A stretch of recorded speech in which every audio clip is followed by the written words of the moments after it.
become tyrannical. You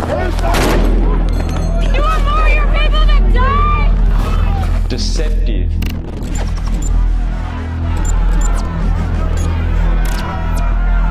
Dystopian.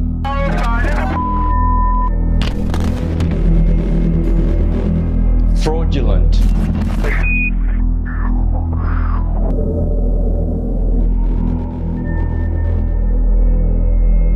Factual.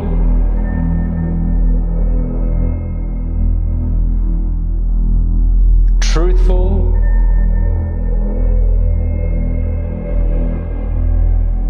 Direct knowledge.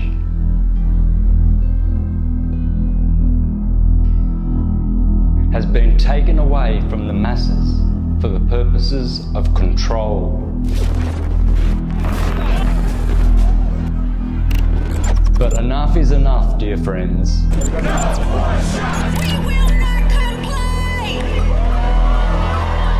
Now is the time to take what is rightfully ours.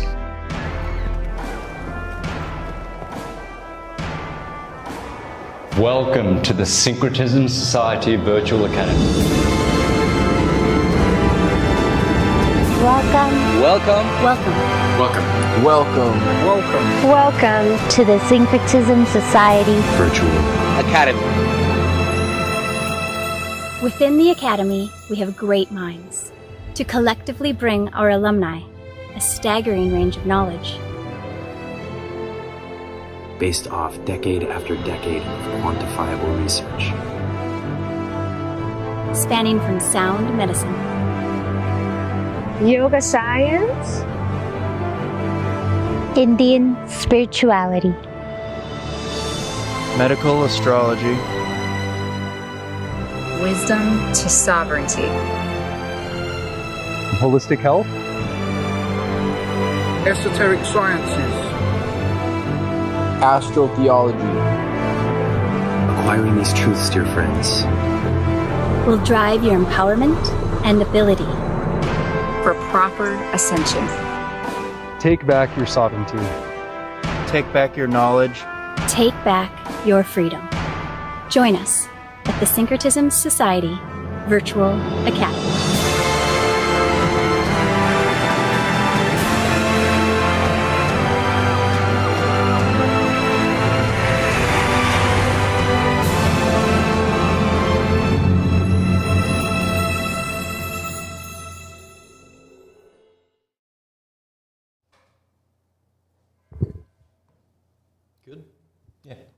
Hey guys, welcome to Syncretism Society, episode number 39.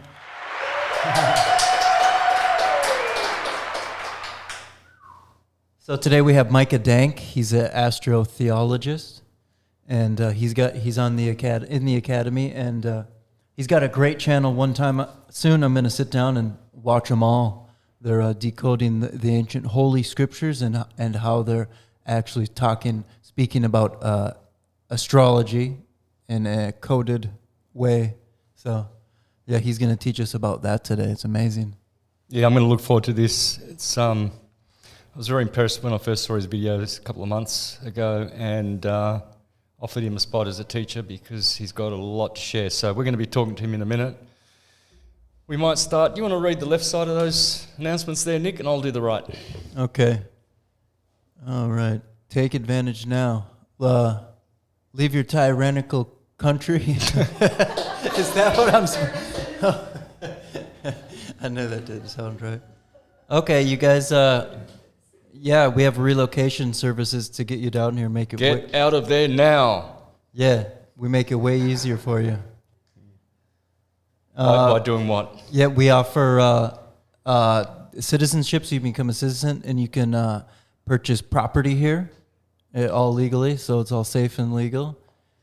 And I know a lot of people out there don't like the word legal and think that it was still a slave thing, but I mean it's better than what they've got at the moment, right? It's the magic currently the magic right now that exists, and we have to work with it to fade out of it. Yeah, and there'll be some criticism because the idea is to leave the ship altogether, right? But anyway, right now there's a lot of desperate people. They would love to just get to a good safe place like Mexico. Yeah, we're going to have to use the evil to fade out of it. Yeah. Number 4. Check out our Instagram to see Crystal's head's in the way. Your head's in the way. Watch our Instagram story so you can see what it's like to live in Puerto Morelos, Mexico, just living and enjoying life. Okay. Yeah. How often are you going to do that then? Oh, I don't know. I was just out today and there was a little music festival happening. So whenever I see that kind of stuff, I'll put it out there. Yeah. Great. That's a good idea. Yeah, that's smart. Yep. So check out the Instagram. If you didn't hear that, that's Emery out in the background there. And she did a little live there on Instagram. So check that out. Yeah, showing you the town, what it looks like, what to expect. It's a gorgeous town, guys. To me, it reminds me of Miami or San Diego. Yeah, it's got the same tropical feel about it. Definitely Miami. It's almost kind of Italian Greek too in some ways with the bright blue sea. Yeah, it's got a lot of flavors, this town. It's magical. Yeah. Yeah, there's a bit of Italian as well. Yeah. The place we're living in looks very Italian. Yeah. Yeah, it is. She is. Oh, she is Italian. Of course. Sophia. Yes, no wonder. Okay, I get it. All right, so on the other side there, we've got Billy Burville, one of the new instructors teaching tarot. This is good because her first lesson's up on Monday, on the 7th. Check that out because this is not just talking about tarot and doing readings. This is teaching you how to read the cards because those are mysterious cards and they're quite intriguing. If you learn their magic and their language that they're speaking, there's a lot to be gained. The tarot, of course, is back for Torah. They are connected. So my weekly live lecture is going to be changed from 3:30 p.m. Eastern Standard Time to 2:30. So please be aware of that. It'll be an hour earlier if you want to come in and do calls. That's only exclusive to the Academy. And don't worry for all the people out there who think, oh, I've left my my YouTube channel and you won't get any good stuff there. Yes, there'll be plenty of good stuff there too. Don't worry, it'll all be free and nothing's changed, except that we've got an academy that we're building. So, and the title of that one is The North Pole, the Throne of God. Pole is the key word because we've already done bowl, soul and holy. Now we're doing pole and next week will be voltage. And you'll see that the Taurus field produces all those words. Logan on the 11th of March, Wednesday. 15th, is it? Yeah, there you go. 16th. Wow, that's pretty. Yeah, sorry. Oh, I get it. Yes, like that. Okay. Wednesday, the 16th of March, he's going to be doing readings. And what time is that? 6 p.m. Eastern. 6 p.m. You got a weird 6 there. That looks like a Coca-Cola 666. It's a squiggly one like a little pig's tail. Okay. And we've got a new instructor, Noah, my friend. Noah, if you're listening, man, I'm so happy that you've joined us. I was thinking about you 6 months ago when we really started firing on the 5th of September when we opened the academy, because Noah has moved from the States to Mexico as well. And I met him in Oaxaca when I was there last year. No, it's 2 years ago now. Anyway, I met Noah there. They'd been followers of his mother and his girlfriend. His girlfriend and her mother, the three of them, left the States at the critical time, you know which, and they met me in Oaxaca, in Mazunte, when I was staying there. And Noah is a Tolteca wisdom guy. So the ancient... Wow. So we've got one teacher now from Mexico that teaches Toltec wisdom. And Toltec is the big school here, you know, like the Mayans and the Aztecs. But the Mayans had a big school, the Toltecs as well. Yeah, that's important. Connect you to the source, that type of stuff is. Yeah, the Toltec school. So that's going to be great, guys. The Toltec calendar is incredible. It's so different to all the others, like the Chinese calendar, just out of nowhere. Whereas the tropical astrology that we have, that school, it's all pretty much Egyptian, Babylonian, Indian, Persian, Greek, Roman, and everyone in the West, from India all the way, the Anglo-Indian peoples, languages, they all had the same sort of school. And then you come to Mexico and they've got something entirely different, like the Chinese. So great, Noah. Thanks, brother. So he'll be starting, and Billy started last week. So welcome, guys, and I hope you enjoy it. And yeah, and all the subscribers. You want to introduce Noah then? Noah, Micah. All right, here's Micah Dank, the astrotheologist, teaches on our academy. He's here, we can see it. Yep. Talk to him. Hey, brother. How are you? You need to turn on the... Oh, you need to unmute. Can you hear me? Yeah, loud and clear, brother. I'm well. Thank you for having me. Yeah, it's a pleasure. It's always good to have another astrotheologist on, because they are few and far between, right? Bill Donahue, Jordan Maxwell. There's a few out there, good ones. Yeah, actually. I actually talked to Jordan. He's not doing too well. Mm. I try and call him at least once a week. And he's with a friend, or he's staying at a friend's house. So I FaceTime him to see him. And I sent him a bunch of my work. He really liked it. But lately he seems to be slipping. He doesn't recognize me anymore. And he had a stroke recently. I think he's like 82 years old. It's unfortunate. But I still try and call him once a week. Mm. Yeah, that's rather sad. Is he in Arizona or Colorado? No, he's still in California. Oh, in California. He went back. Yeah. Yeah, he went back. Mm. He's staying with a friend. A friend is basically taking care of him across the board. Nice. He deserves it. Yeah. Yeah. It was amazing. What I would like to do, which I've never done, I've done about 350 podcasts in the last 20 months. I've just been jumping on every podcast to try and teach this stuff. But what I'd like to do for the first time, before we get into any astrotheology, if we have time for that, is I'd like to tell you my journey and how I got to where I am, if that's something that you'd be willing to hear, because it's something that it's pretty wild and it's pretty important to me. For sure. Please. Okay. So I'm 38 years old now. I started, when I was 30, I moved to Boston. I'm from Long Island, New York. I moved to Boston with an ex who I'm no longer with. And when we got there, I think the iPad had just come out. We didn't really know many people. So she'd be watching TV. I'd be on the iPad going down rabbit holes. And I came across a Jordan Maxwell video. You know, I was raised in a conservative Jewish household, a very religious household. One of those religious households where, well, you know how every religious person thinks everyone's out to get them, right? It was no different than that. So basically I was raised in that. I never took to it. I can remember being 9 years old, being dragged to temple and just thinking it was stupid. And then, you know, I'd been searching my whole life for answers about this. And then when I turned 30, I came across a Jordan Maxwell video in Boston, and it opened my eyes a little bit. And then I started talking to one of my friends, Charles, online, and he sent me your video. It's called Know Thyself Part 2, one of your Know Thyself videos. And it just opened my mind. It completely changed everything. It was like what I was waiting for. It was like the key that unlocked the truth, the history, everything.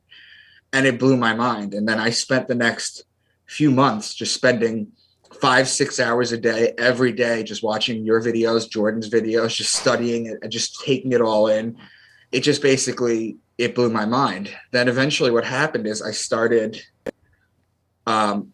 cracked the Bible and I started reading it, and I started to make connections and see things that I had never seen before.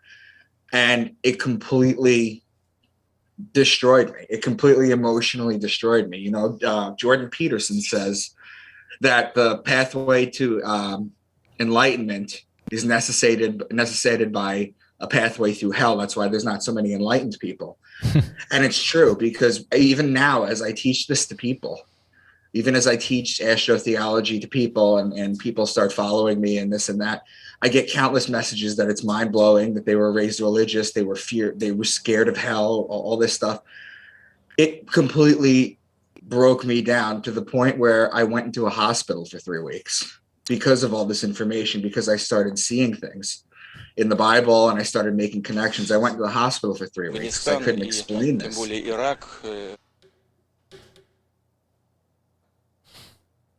Sorry. Yeah, so I went into the hospital for 3 weeks. And while I was in there, there was one book that there was in there. There was one book in there. And it was Thomas Monteleone's book called The Lion and the Lamb, I think. And it's a story about how they extracted DNA off the Shroud of Turin to basically clone Jesus.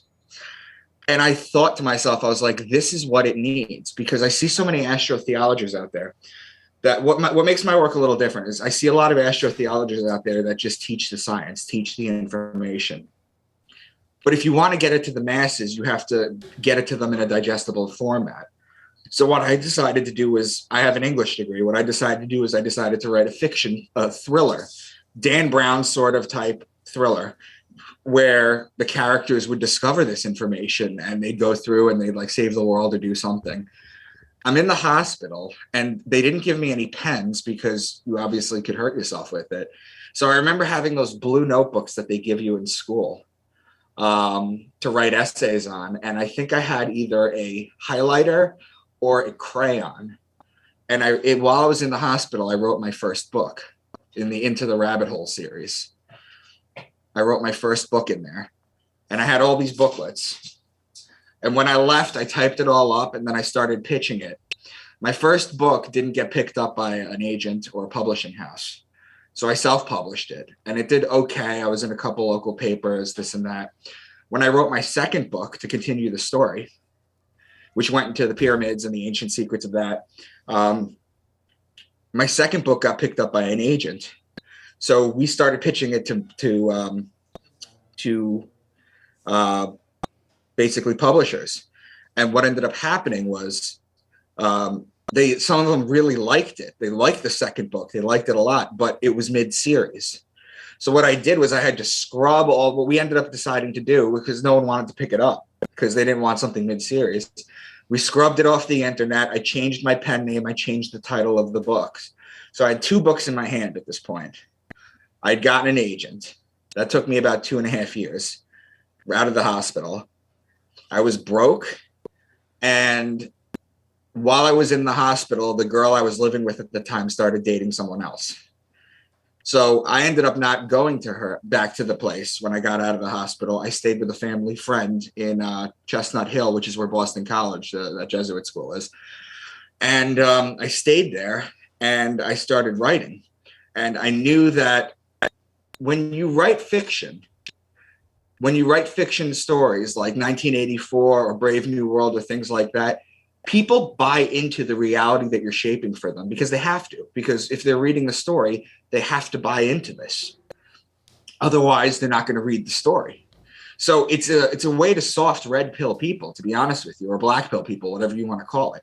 You know, I would just drop a nugget of information about astrotheology or an esoteric science, and then they'd look it up on Google, and then they'd do that 3 or 4 more times, and then finally they'd be like, oh, I guess this is all true, and they just keep reading. It's just basically an amalgamation of everything I ever learned. I got a book deal after 5 years of writing, and they picked up a trilogy. The trilogy turned into 6 books. My 7th book is now with the publisher. I have a children's astrology book coming out. Okay. Also, it's called A is for Aries. And I have my 8th book that I'm writing right now, which is going to be a fictionalized version of taking down the Rothschilds and the central banks. So that's what my 8th book is about, but it's still going to be, the thread is still astrotheology throughout it. And it was just, I could just remember. Oh, I'm also, by the way, in 20 days celebrating my 4-year anniversary with my wife. Oh, so lovely. So congratulations. So, you know, from the beginning, you know, being broke, being in a hospital, writing the first book to having it come out. Did I mention too that I have a publicist and I have a screenwriter. They have made the first book into a pilot for a TV series or a mini series. And my publicist is going to pitch it to US, Canada, and UK producers. And I'm just thinking of the way to get this out, because I think that the one thing that astrotheology is missing is that commercialized aspect. I think that that's where I come in, is that I have this fiction set of books where these characters, they're young, wise asses, but they're going through some serious topics. You know, everything from like Enochian to astrotheology. Basically a short rundown of the topics that I have in my book. This is just a short list. This isn't even all of them, but I touch on all these in my book series. Gematria, etymology, numerology, astronomy, astrology, astrotheology, out-of-body experiences, the Akashic records, symbology, remote viewing, religious secrets, capstones of the pyramids, mystery school channelers, near-death experience, DMT monitoring, lucid dreaming, acoustic levitation, physics and quantum physics, psychotherapy, psychology, spiritual guides, shared dreaming, crystal technology, conspiracies that not many people know about, and secret societies. See, I don't talk about things like flat earth or 9/11 or things like that, things that are so divisive across the board. What I do is I talk about things like how many people know that George Washington was the 10th president, and things of that level. I just bring that kind of knowledge into it. And I basically red pill people. And it's built up a ton. I've sold thousands of books. I've got a meeting on Tuesday to possibly do a TED Talk. And believe me, I know that like when it comes to movies and TV shows and TED Talks, everything is, but the way I see it is it's getting the information out there. You know what I mean? So, and that's what I'm doing. And that's basically where I'm at. So I came from a very, very difficult past to basically having peace. I actually dedicated my first book to you and Jordan. And years ago, I sent you, when I first started coming up with this stuff, I sent you a breakdown of my book of Matthew, and you emailed me back a very positive review on it. So I thought, all right, I'm on the right track. Let me keep going with this. So it's been, you know, your work has been a big part of mine. I always give you credit whenever I go on a show, because I have a presentation that I usually show people to bring them into it. It usually blows their mind. And there's a couple things that I use, like when you break down the names of Jesus, like the Son of Man, the Fisherman of Men. When you did that, I'll give you credit for that. I'm just about getting the information out there. And I think that I have the commercialized / crossover appeal with what I'm doing that will end up getting this people to more than just the people who are just seeking wisdom. You know, this is going to kind of like kick their doors down. And that's my story, Santos. I just wanted to share it with you and let you know that I appreciate it. Yeah, that's a great journey, brother. It makes sense now for you to be where you are and to have that kind of content. When I saw that content, I was like, yeah, this guy, he knows what he's doing. So I just had to reach out to you. And so we're lucky to have you. Thanks for accepting. Yeah, absolutely. And just for people who haven't seen the videos yet, the ones I've done so far is I've done the book of Matthew, the book of Revelation, the book of Enoch, Jubilees. I've done the Gospel of Thomas, Mary Magdalene, Melchizedek, Philip, and Judas in one video. The Secret Gospel of John, the book of Psalms, the Gospel of Q. Now that's all biblical, esoteric, and that's all Gnostic. However, books that are not biblically related, this is where it really started to blow my mind, when I started to look at older books, because I do a video on the Emerald Tablets of Thoth, which is mostly quantum physics, but there is astrotheology in it. The Numa Elish, the Epic of Gilgamesh, the Code of Hammurabi, the Quran, the Egyptian Book of the Dead, all of these are astrotheological. And I believe I've sent all my videos into Anna. So I think they should all be up. But that's what I basically do. I've been hustling. I've done maybe 330 podcasts in the last 21 months. And I'm just basically just trying to get this information out little by little. And it's starting to grow. And so I just wanted to give you thanks. And I wanted to say I love being a part of this. And I remember at one point, the girl I was living with, when I started explaining this stuff to her, she looked at me and she goes, "Why can't you just read the Bible like everyone else does?" The way that everyone else does. And I was like, no, I really have something here. And it drove me crazy. But, you know, you come back stronger, and that's basically where we're at. Yeah, it's good to be able to see things differently from other people, from their perspective, and to pay attention and get the rewards for paying attention. All those little details, like, I mean, when I was a kid growing up as a Jehovah's Witness, my parents became witnesses when I was about 3. I'd just been freshly baptised a Catholic, of course, and then the Jehovah's Witnesses came knocking on the door, and Mum opens the door, of course, being a nice Calabrian, hospitable woman, and Auntie Anne, that's right, Anne Cuff, that was her name. I used to call her Auntie Anne, Anne Monks, and Cuff Monks was her husband, Uncle Cuff and Auntie Anne. Anyway, that's how they came to be affectionately called. But they converted my mother and my auntie and my dad and everyone. So, but I can remember all the scary and interesting things that I'd learnt since child, and just wondering why all these beasts were in the Bible and what this means and what that means. And I just knew from a very young age that one day that'll sort itself out and I'll know what it means. But in the meantime, it's just a weird book and interesting, It always intrigued me. Even when I left the Witnesses at 13, came back at 19, I was still preaching spiritual things. I just couldn't stop. That's what brought me back into them again at 19. But from then, that's when I started getting really, really serious, 1982, Started reading books like Alexander Hislop's The Two Babylons, and Isaac Asimov, Immanuel Velikovsky, guys like that, really interesting people with different theories and different way of looking things. But The Two Babylons was great because in there you'll have Alexander Hislop was a bishop of the ecumenical, or I think it could have actually even been the English church. What do they call that? The English church? Church of England. I think he was a bishop in that church. Anyway, in 1916 he wrote this book, and funnily enough, the Witnesses recommended it. Because what he would do is he'd go back to the Chaldean, Egyptian languages, Indian and everything, and grab their gods and explain how they connect together. And that fascinated me. But he did it in from a Christian's perspective. Right. In other words, their idea is that they all mimic the Bible. All these churches, like the Hindus and everything, they're all trying to copy the Bible, and they call it the diabolical mimicry theory.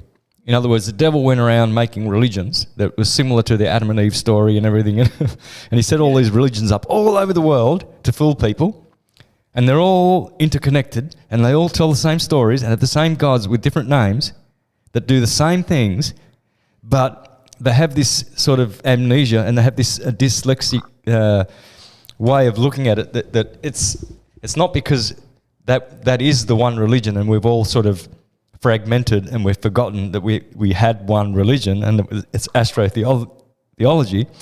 So they had the reverse point of view, you see, but that didn't matter because I remembered everything. It was just wonderful. I kept learning and learning and learning. It took me till 2007 until I woke up, right? So that's 3 decades, 3.5. But the only thing I can be thankful for was that I paid attention to those weird stories, and they left an impression on me. So it seems that the same thing happened to you because you've only been doing this for 8 years, right? I've only been doing this I've been doing this since, let's see, I turned 30 in 2013. So that's when I started learning this stuff. About 9 years. Wow. Big wow. Yeah, for me, it's been a lifetime thing, but slow. Till 2007, that's only like 15 years ago, right? And but when I did wake up, everything fell into place. All those little things, like the Gilgamesh account, which I've been reading about through the Jehovah's Witnesses for decades and decades, and finally I realized, well, it's not that they copied it, it is the same story. Yeah, and then when I realized that all these books contained, and the fairy tales, contained the same identical story, then I understood by watching Jordan Maxwell and guys like that that was nature's way of speaking to us. And nature, I remember, the witnesses say, if you want to learn about God, you've got to read his 2 books, the Bible and nature. So what did we do? Well, astrology is based on nature, isn't it? The ecliptic, the wave. So it all landed on the wave. It all landed on nature's waves, you know. And I realised that the waves carry the story, and that's the astrological ecliptic of the sun, isn't it? That's what astrotheology means. Mm-hmm. You know, it's amazing when I tell people. I tell people 2 things. I go through my presentation and I go, okay, at this point, would you agree with me that there's definitely hidden astrology in the Bible? And they'll go, of course. They'll go, of course. And then I'll read them the Roman Catholic Catechism 2116. I'll read them the thing from the Quran that says that Muhammad banned astrology. And I'll go, why are they trying to keep you away from astrology?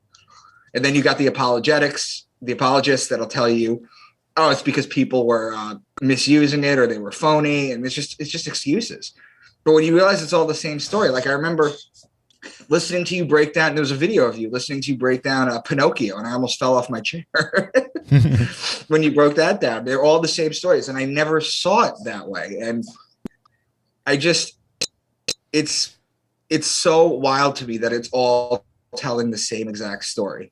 And the way I explain it to people because what I do is I start off with telling them in my presentation that astrotheology, I've personally traced it back to the Lascaux caves 40,000 years ago, where they had all the animals on the wall, right? So I tell them it goes back to the Lascaux caves. And that's 40,000 years, okay? It's the oldest science. And I tell them there's a reason it's the oldest science. And I tell them it's because I'm looking at my computer right now. I see it's March 5th, 7:31, so I know it's getting a little warmer in New York. It's dark outside, but I have a calendar here. I have a weatherman that can kind of half get it right and tell me tomorrow. They didn't have that in the old days. That's the most important thing, is survival. So if we had a nuclear catastrophe that happened here on Earth, and we all had to reset and go back to hunting and caving, there's things we would need to know. Finding God would be so low on that list. We would need to know how to survive. We would need medicine. We would need to know which plants you can eat and which ones kill you, the berries too. We would need to hunt. We would need to do all this, and you'd have to know it by the stars. That's the first thing that always comes. And it leads me to believe, for example, I still believe in God in 2 form. I believe that there is a divine being that is infinite, and I don't believe that anything exists outside of infinity. So when I explain God to people, it's kind of like, imagine being this all powerful, all righteous. As Isaiah 45:7 says, I create the darkness and I create the light. So there's a little bit of that in there too. This all powerful everything, but it would be lonely because it can't experience itself. It can't experience itself subjectively. So I talk to people, the podcast hosts, and I say, do you have kids? And they'll say yes. And I'll say, well, if you have a child, they're literally half of you, but you also experience them. You experience yourself through them outside of it.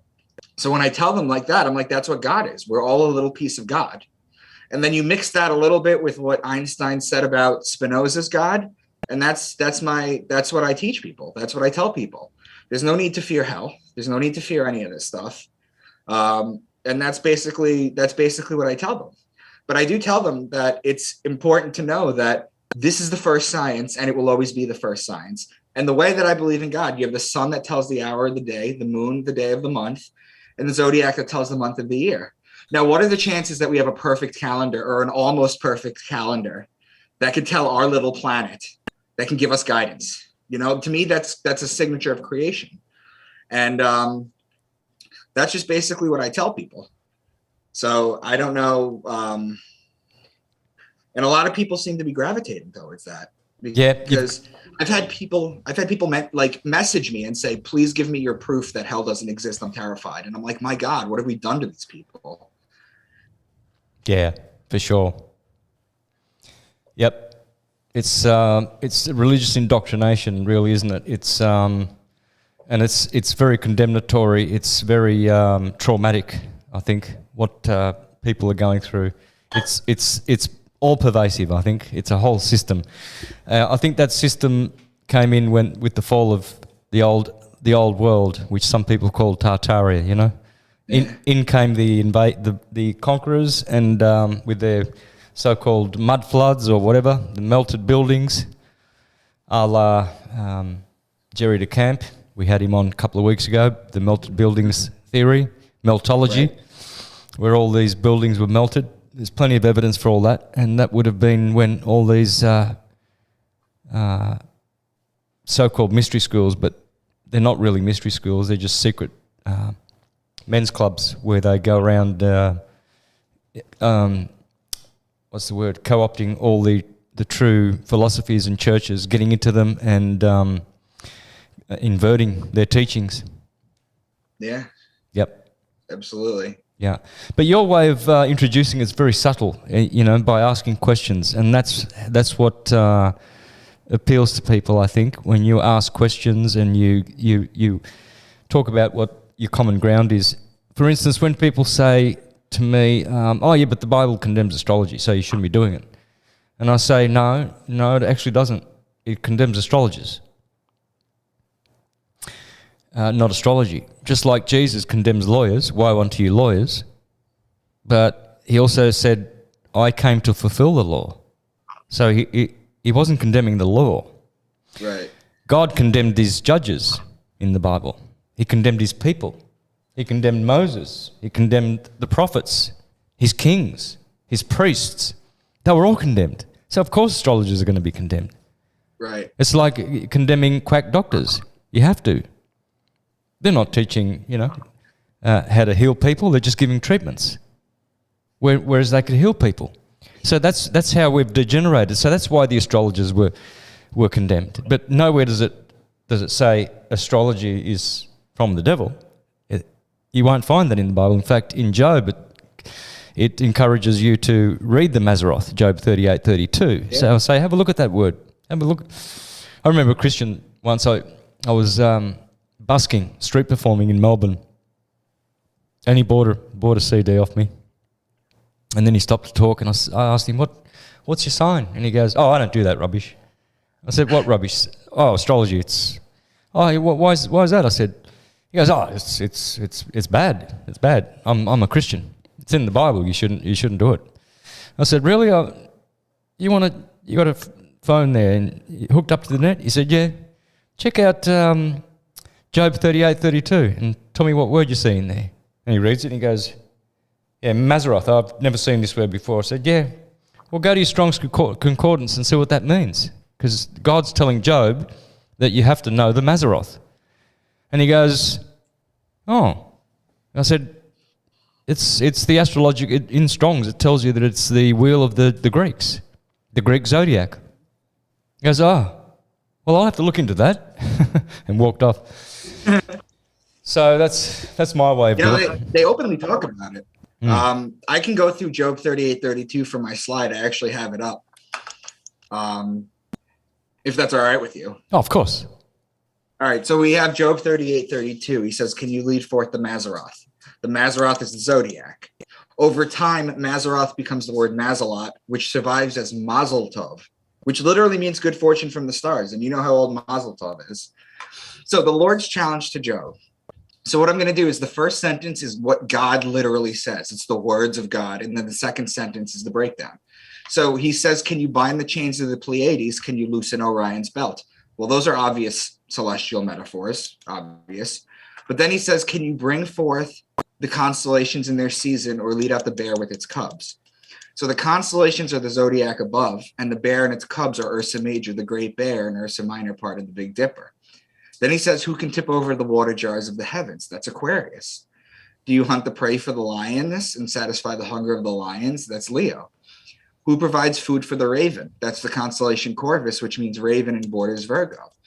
"Do you watch where the doe bears her fawn?" That's Mariga, meaning deer, and is located in Orion. "Who let the wild donkey go free?" That's Acellus Borealis, meaning donkey, and is located in Cancer. "Will the wild ox consent to serve you?" That's Taurus. "The wings of the ostrich flap joyfully." That's Lambda Achille or Al Thaliman, which means two ostriches in Arabic. Then it says, "Do you give the horse its strength? It laughs at fear, afraid of nothing. It does not shy away from the sword. The quiver rattles against its side along with the flashing spear and the lance." That's the Sagittarius with the bow and the arrow. Then he says, does your eagle soar at your command and build its nest on high? That's Aquila, which is the Latin name for eagle and is a constellation a few degrees above the celestial equator. Then the last thing he says is, can you pull in Leviathan with the fish hook? Leviathan, the ancient fish god, that's Pisces. So you can see here in the book of Job, the first two are open mentions with Orion's belt. Yep. And the Pleiades, that's openly. But then the rest is encoded. This is how it's encoded in there. And when you read this to people, they just get blown away because they don't realize this. And another thing too is that it's important to understand too is that the Bible and all these ancient texts were encoded using tropical astrology, which is what I use to decode it. It's just plain tropical astrology. Okay. There are things like Vedic astrology and sidereal astrology that include Ophiuchus, which they had at the time. But if you go back to Ptolemy's list in 150 AD of the 48 constellations they knew, we know there's 88 now, but there's 48 at the time. If you go back to that, they did label Ophiuchus as one of them, but they didn't see it as the 13th sign. So whenever they're talking about the serpent, they're usually talking about Ophiuchus, the serpent bearer, or they're usually talking about Hydra, the sea serpent. So you have to differentiate, and based on patterns in how you decode it with cross signs and opposing signs and making patterns with the zodiac, that's basically how they do that. Yep, it is. What about when Israel is on his deathbed and he blesses his 12 sons? Have you ever decoded that? No, but I actually I went over. I just read you the things that I have decoded so far, and I've done videos on. I got all my stuff into you guys right now, so you can release it as you will. But I just bought a large print Bible, and after I'm done with my 8th book, I'm gonna go through it chapter by chapter and break it all down astrotheologically. I'm gonna get the entire Bible on your website. It's just gonna take a little while, but what I basically do is I make these PowerPoints. I highlight it as I read the codes, and as I find them with the key words that just stick out in my head, I highlight them. Then what I do is I take that chapter or that book, let's say Exodus, which would be next, and I bring it into my computer and I do a PowerPoint on it. And then that's what I usually upload, because that's the other thing that I find, Santos, is that when I do my videos, I like to share the PowerPoint because it just, a lot of people are visual learners. And when if you hit them with this, even if you walk their hands through, even if you walk with them slowly through it, if it's just audio, they're going to forget a lot of it. You know, but if you throw pictures in there and you throw this and that, it'll stick in their mind, and then they can always rewatch it. And that's why every time I start with the 12 signs. I start with the 12 signs every time when I break it down, even if I've done it 100 times, even if people on certain channels have seen it 100 times. That's basically what I do. Beautiful. Yep. Way to go. Yep. That's going to be good. Yeah. Coding the whole Bible on there. Yeah, that's epic. You're going to have to give me some time, guys, but I will do it. Yeah, but it'll be good for you, too. I want this out there. Yeah, for sure. What do you have on Jewish stuff, since that's your background? I have some of the Old Testament. A lot of stuff is stuff that's been passed around our community already that people know about, like the horn and what King Solomon actually is, Solomon, the 3 words. But I also have other things too, like Daniel and the lion's den. It's a story of the man sign Aquarius and the lion Leo. Those are opposing signs. Samson and Delilah, for example. Samson's name is actually Shimshon in Hebrew, and that means little son.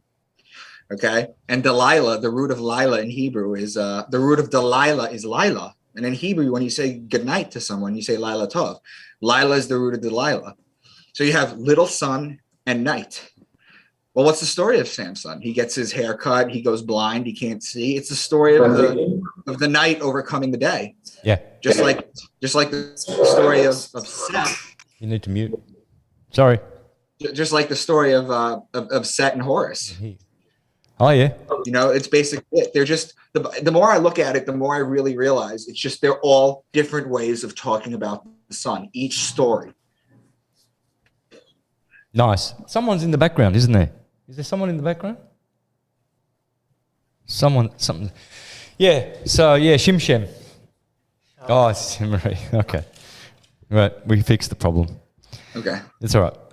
Yeah, Shamash in Babylonian, Shamash also means the sun. So Shimshem, the little son, Shamash, the servant, because the sun serves both us and the sun behind the sun, which is the source creator.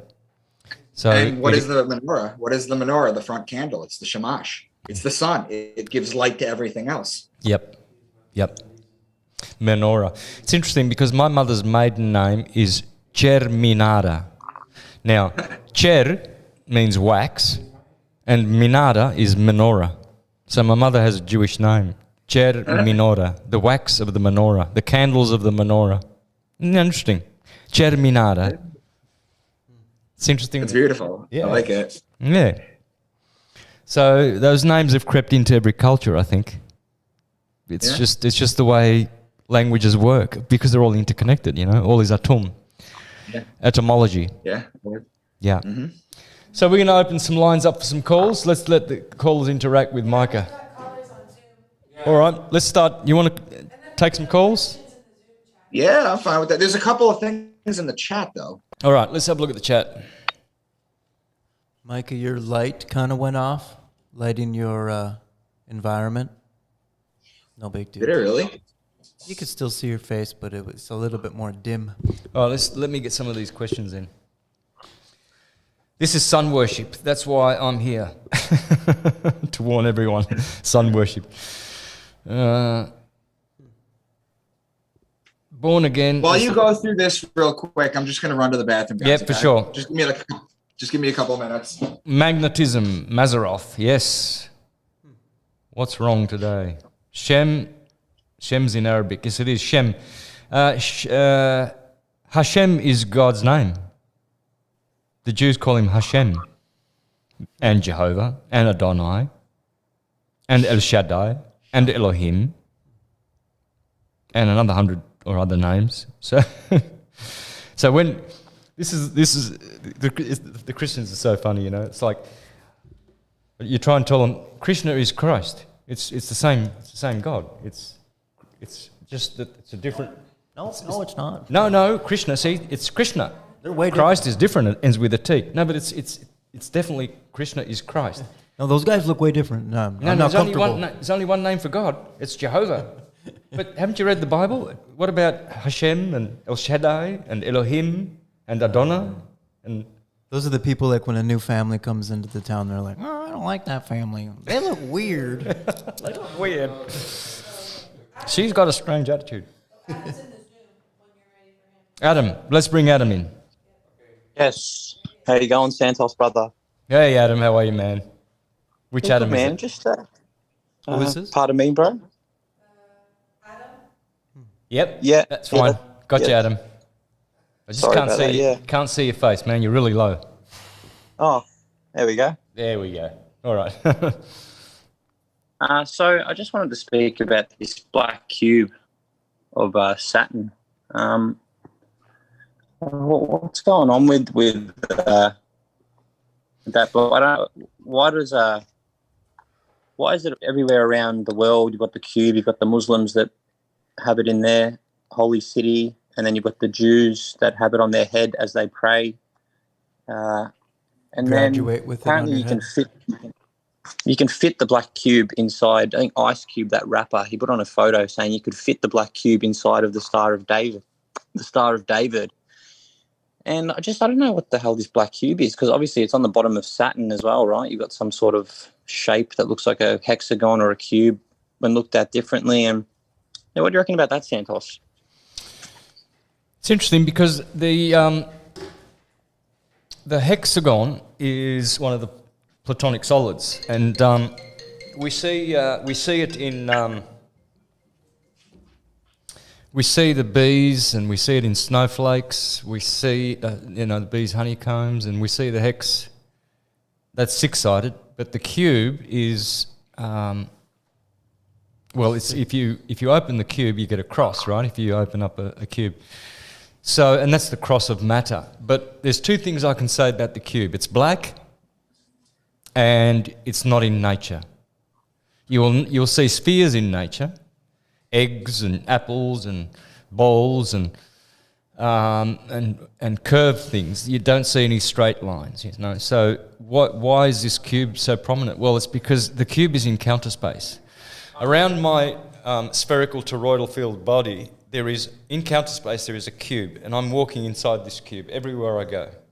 This is explained by Walter Russell. Walter Russell explains that every torus field, or two vortices,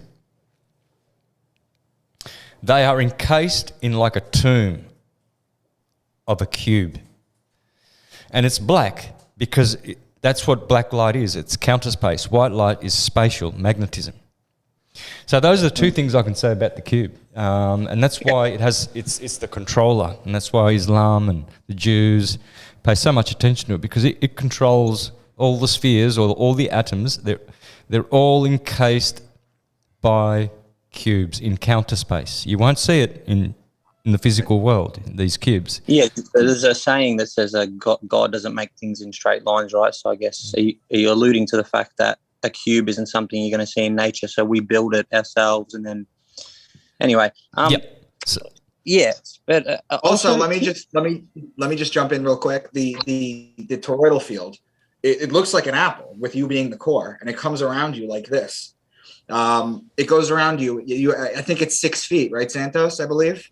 Yeah, there's quite a few nested in each other, but 6 foot's the. It's 6 foot. That's why the elites tried to keep you 6 feet apart during the pandemic. It's so that you couldn't interact with anybody. If you've ever seen two toroidal fields interact, it's magic. They're gravitating towards each other.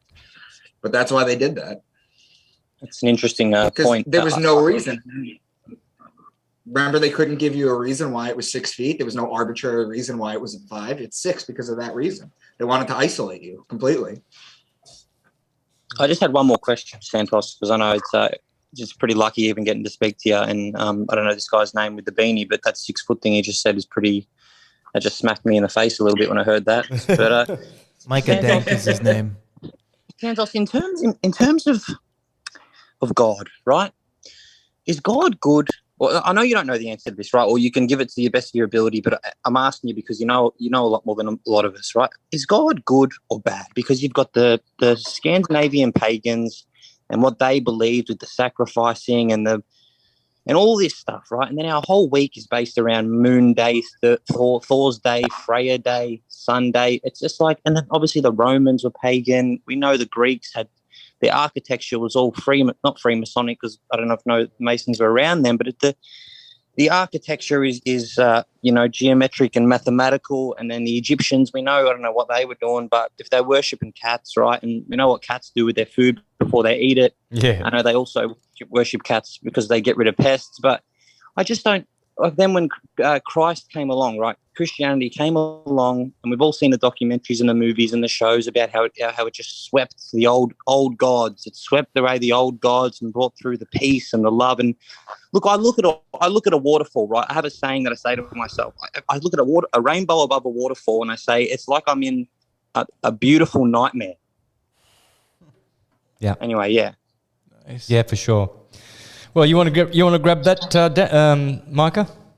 No, I'm good. I'm answering Anita's right now in the chat. I'm okay. Sorry I missed that. So God is. I'm sorry. Yes, I heard that. Yeah, I would just revert back to Isaiah 45:7. I am God. I created the good. I created the bad. I created the light. I created the darkness. Good and bad is it's an arbitrary concept that us humans have come up to. Because if you're thinking about God in the literal biblical sense, his righteous judgment supersedes all. And we might think we are good people on earth when we go up to him to be judged in religious people. We go up to him to be judged. We might find that some of the things we thought were good were bad. So there's no true definition between good and bad. The idea is what we basically make out of it. Again, I also refer to the fact that the Bible. So I have this little thing that I send out to people. I don't send it out to people, but it's in my presentation. I'll read it to you real quick. It's a cute thing. The scriptures, the Bible, are metaphysical, astrological, which me and Santos both cover, anatomical, alchemical, which he also covers, spiritual, esoteric, and mythology. They are not literal historical reality or origin. Okay, so in the Bible, you're not going to find you know how they found the bones of what was it, King Henry under a supermarket? And you're not going to find Solomon's bones. All you're going to find is things that direct you towards it. You're going to find like James written on a tomb, but that doesn't prove that he's there. You're never going to find like the femur of Jesus. This is never going to happen. You're never going to find this. You're never going to find Noah's Ark. That goes back Gilgamesh. You're never going to find any of this kind of stuff. Okay. And when it comes to good or bad, it's also borrowed. Okay. That's the thing. It's not, the Bible isn't original. It's borrowed from other cultures. Okay. It's borrowed from Hinduism. It's borrowed from Sumerian, from Babylonian, Mesopotamians, all those. But if you're talking about whether something is good or bad, I would say that 45:7, Isaiah 45:7, God creates the duality. We assign it meaning. And I don't know where it goes beyond that, because then I'd be God. But no, I do know that. That's a great answer, man. Honestly, it's like that's what you just said. He made the God made the evil and the good, and that's a beautifully put. I just had one more thing, because I don't want to say a thing after this. People just want to talk to Santos and you guys. Santos and my friend, I don't know your name, sorry, and Micah, the other guy, Micah. Sorry.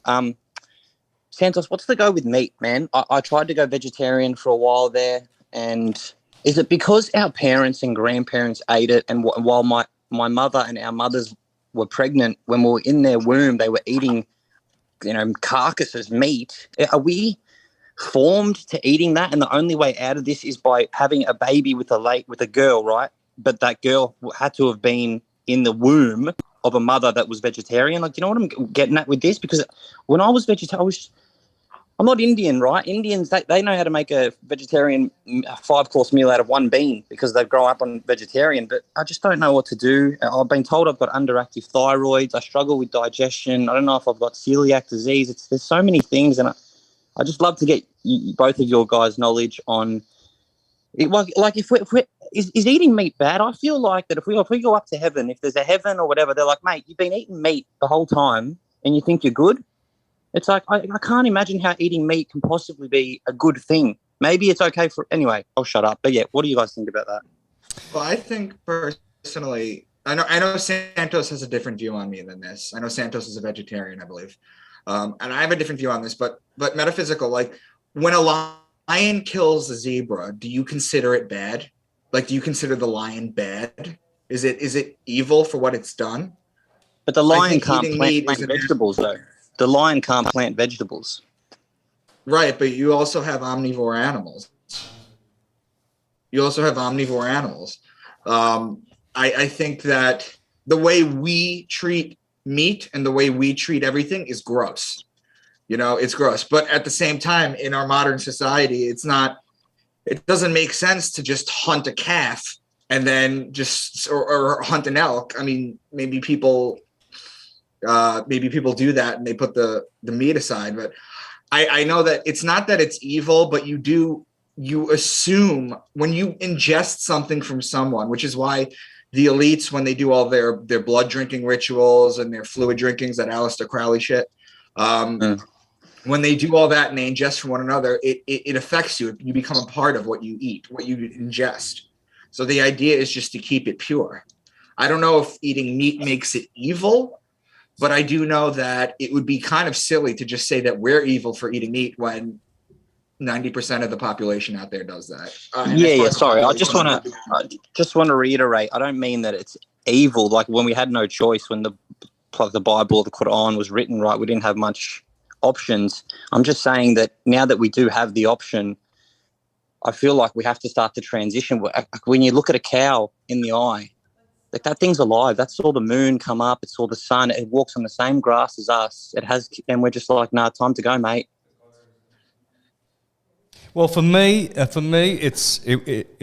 will be wrong. That's how I feel, because I see that as well in the eyes of animals, having had pets, and just seeing how animals die. It's always painful, and so for me it is, and for one who is trying to be pure and ascending, the Bible does say thou shalt not kill. So in order to ingest an animal, you do have to kill it. Now, if you're going to be biblical, then you have to take that into consideration. Thou shalt not kill. There's no other way to ingest an animal, really. So, without being condemnatory of people who do, I believe that those people who are eating meat still need to eat meat because they're eating meat. So anyway, I'll let you go. I'll let you go, Santos. I'll just finish with one last. I honestly think you're amazing, mate, and Micah, you too, and the guy sitting next to Santos. I don't know your name, but I've watched a couple of episodes. You guys are so knowledgeable. What you're doing is just the most beautiful. I know for a fact if there's a God, he's going to be happy. He or she or whatever we're going to call it, he's going to be happy with what you guys are doing. And I'll just finish with one point. In terms of the vegetarianism thing, like when you show, because we're so detached, maybe this is why we're so detached from the process of the killing and all that. I think when you show someone like a photo of the meat as they're eating it, they get turned off, right? And like a tiger will eat your bumhole, but we get disgusted by that. So that's sort of makes me think. It's like I don't feel like I'm not. If you put me in a room with an animal, no weapons, just biological, what I've got on me, I can't kill that thing unless it's a little rat or a rodent or a chicken that I can strangle. I can't kill a lot of animals with what I've biologically got. But anyway, goodbye, my friends. Yep. Take care, Adam. Thanks for calling in, man. Santos, just to jump in real quick. Yep. In the Bible, in the King James Bible and all the other Bibles, it says, thou shalt not kill. But the Hebrew translation, if you go back to Hebrew and Aramaic, the word is murder. Whereas murder becomes a human aspect, whereas they changed it to kill, which absolutely then at that point can be applied to animals. But the original word was meant to be taken as murder. Yeah, that's the way I see it. I don't ever want to kill an animal. I hate stepping on insects even, The Buddhists used to say that, you'd be condemned to hell if you so much as intentfully kill an insect, So that's a bit very Jainist approach, very extreme, isn't it? I think that's a very Jainist approach. I just noticed someone in the chat there goes, truth seeds. After what we just said, truth seeds. He says, astrology, I think he's joking, but anyway, said astrology is condemned in the Bible. So, I don't, huh? Oh, okay. Did you take it off? No. Anyway.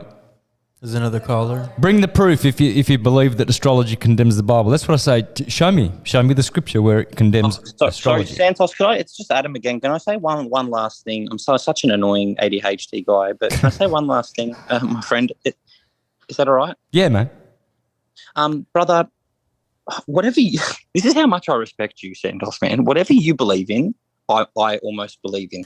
And I don't know if you want to tell us this because it's personal, but and you alluded on it in another episode, but like after death, cremation, buried, what do you believe happens, Santos? Because you're honestly, I'd go off, you're probably thinking, man, don't go off what I'm going to do, but I don't know who else to listen to right now, dude. And it's like, I don't know what I'm supposed to do after death in terms of cremation, getting buried, and what do you think happens after death, Santos? What do you believe, Thanks for that. And I'm actually going to hang up now and then just watch through YouTube. So thank you, brother. Thank you, guys. Bye. See you, man.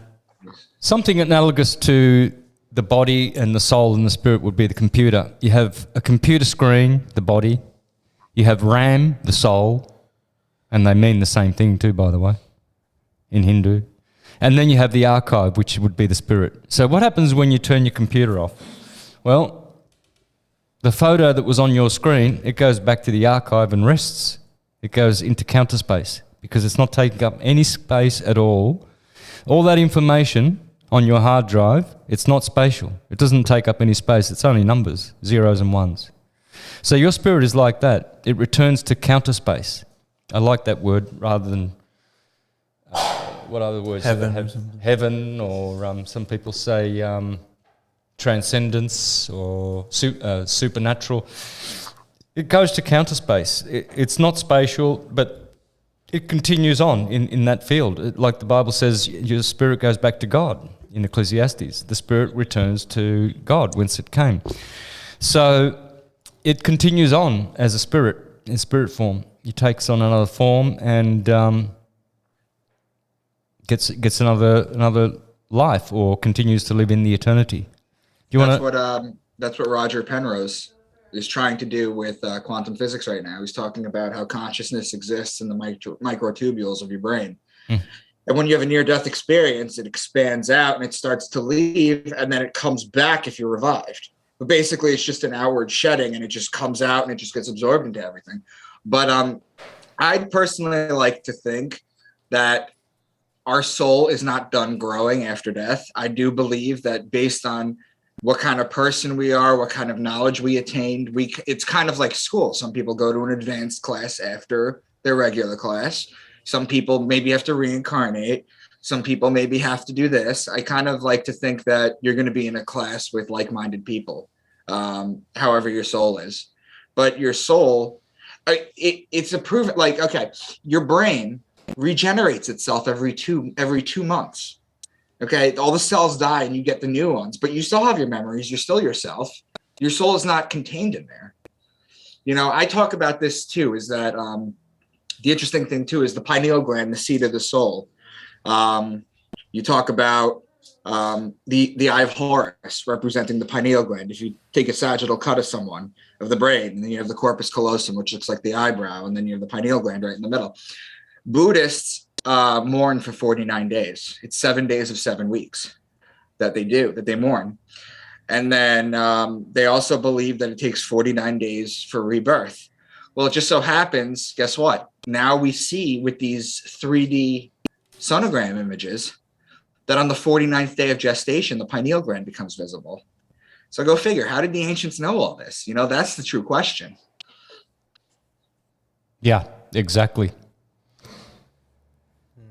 So they probably had all their another caller. Okay, they probably had all their senses opened. Like the Egyptians said, we had 360 senses. All their chakras is 144,000 chakras. They could probably see auras, and we're super dense right now. We're in the fall of consciousness, the Iron Age, so dense. Yeah, that's probably how they knew it. Yeah, that's right. We had 100% consciousness, so we were connected to the field of knowledge, and you could just tap into it. A bit like Gene, you know, our friend Gene. Yeah, you know, he's always walking with God, and he's like just tapped into that field, you know, and he makes all these inventions. By the way, we're going to have Gene on. He's someone in the community here that has didn't come for syncretism, but we bumped into him, and he's an inventor, and he's a man of God. And wow, has he got some stories, some miracles that have happened to him, and the inventions that he's got. Wow, yeah, it's incredible. Yeah, he just reminds me of the typical person that's connected to that field. That's why he can invent things, you know? Yeah, Gene's a genius. He's got a grand fire trine with Jupiter and Sag. We have here and on the Zoom meeting a guy, it's Liam. Welcome, Liam.